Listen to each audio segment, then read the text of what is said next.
अच्छा बेटा, तो पार्ट 11 क्या है हमारे पास? Single six sided die is rolled once. तो मतलब एक डाई है जो वन टाइम क्या हो रहा है बेटा, वन टाइम रोल हो रहा है। The probability of two given that an even number has already been rolled. अच्छा, तो मतलब इसमें क्या है बेटा कि हमें प्रोबेबिलिटी ऑफ टू चाहिए। मतलब एक सिक्स साइडेड डाई जो है वो रोल हो रहा है, और उसमें से हमें प्रोबेबिलिटी ऑफ टू फाइंड करनी है।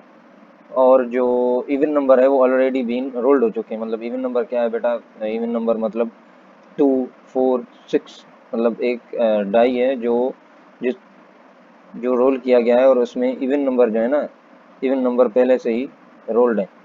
तो इवन नंबर कौन से होते हैं? इवन नंबर होते हैं बेटा two, four and then six.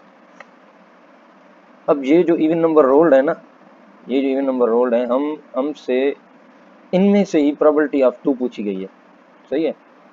तो एक डाई में जो टोटल नंबर ऑफ आउटकम्स होते हैं, जो total number of even outcomes होते हैं, वो कितने होते हैं?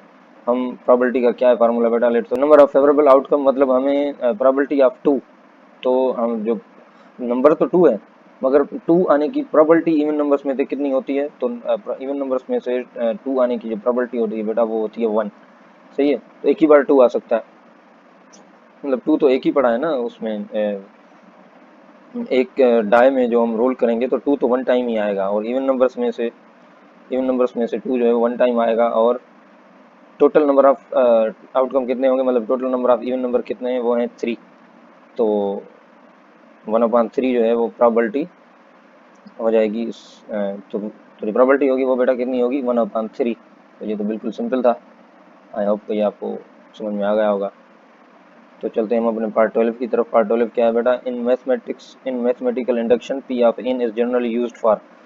तो मैथमेटिकल इंडक्शन में बेटा पी ऑफ एन जो है ना, वो यूज होता है प्रोपोजिशन ऑफ एन के लिए। अब जैसे पॉलिनोमियल में हम पी ऑफ एन पढ़ते हैं ना, ये तो मैथमेटिकल इंडक्शन है। तो इस तरह मैथमेटिकल इंडक्शन में हम क्या बोलते हैं इसे? Proposition of N.